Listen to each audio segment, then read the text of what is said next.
At 3, childhood obesity has become a growing concern with long-lasting effects on both physical and mental health.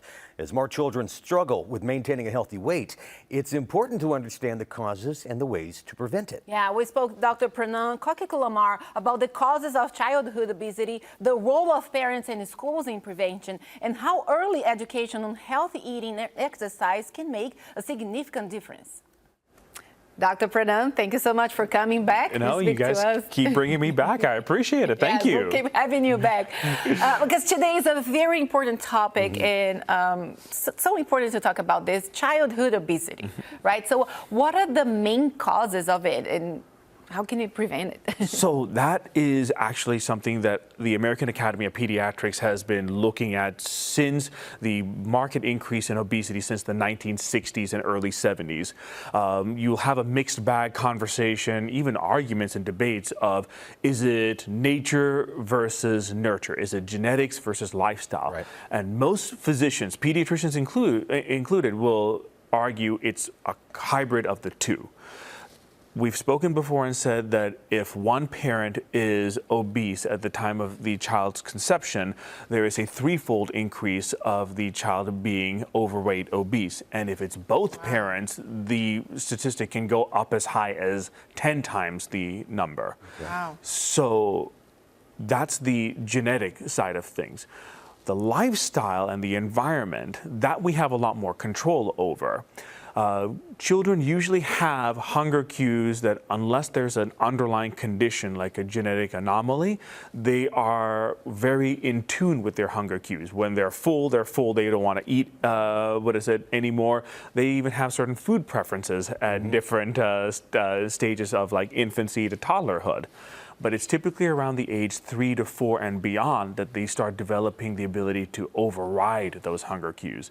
And that's when we typically see, especially in families where obesity is increased, that the children start to have an increased BMI relative to their height. And I mean, there are so many other factors involved too. There are so many other ultra-processed foods out nowadays than there used to be. You mentioned the parents, though, just a second ago. So let's focus back on that. How can the parents help prevent obesity with the kids? So the best thing I tell my patients is more is caught than taught. You can lecture and preach to your children all you want to, but they are going to observe you as their role models. And if you can consistently show them what healthy eating and what a healthy relationship with food is like, they are more likely to emulate the same behaviors as well too.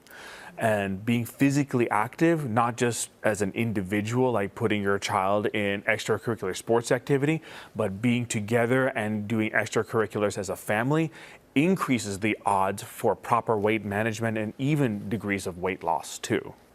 Okay, now since you talk about role models, let's talk about schools, because what role does the school play in preventing childhood obesity? So most children, K through 12, spend at least half to a third of their day in an educational environment, and they are responsible, and that educational environment is responsible for at least one, if not two meals for the child, right? So that's typically half of their caloric intake per day, right? Right.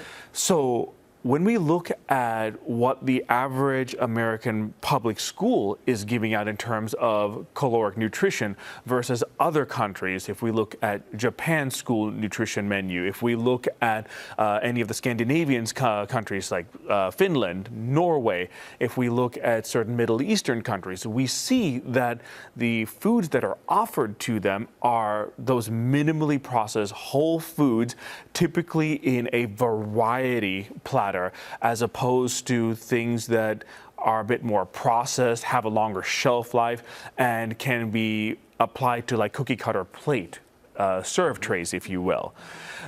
The studies have shown that along with proper nutrition education, which I feel is unfortunately lacking in our public school education, and the understanding of proper food habits with a good relationship with food, unfortunately also lacking, helps individuals, especially seen in other countries, develop that relationship with food, making consistently better, healthier choices, and that proceeds them into teenagehood, young adulthood, and of course, adulthood when they start their own families. Rolls right down the line. Speaking of education, what age do you think kids should start learning about healthy eating and exercise on top of that? Exercise as soon as they're able to, like, crawl and walk. Play games with them. Have fun. It doesn't have to be, you know, I'm going to have a 2-year-old in a day. I'm not going to put him on my treadmill and, you know, turn on the speed or anything like that or have him lift weights. But I am going to run around and chase him in our backyard. We're going to kick the ball around. We're going to go to the park and play on the swings, the slides.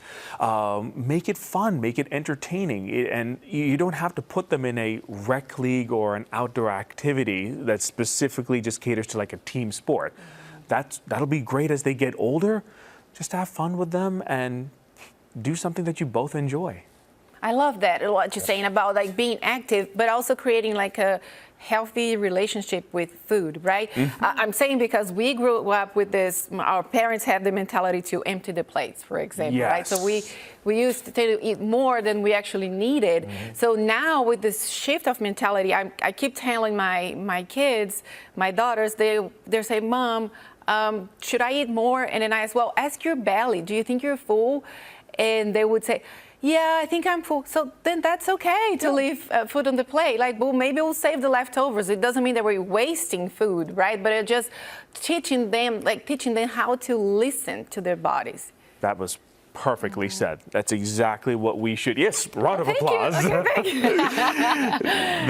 That's exactly what we should be teaching our kids going forward, as opposed to just emptying the plate with a scarcity mindset.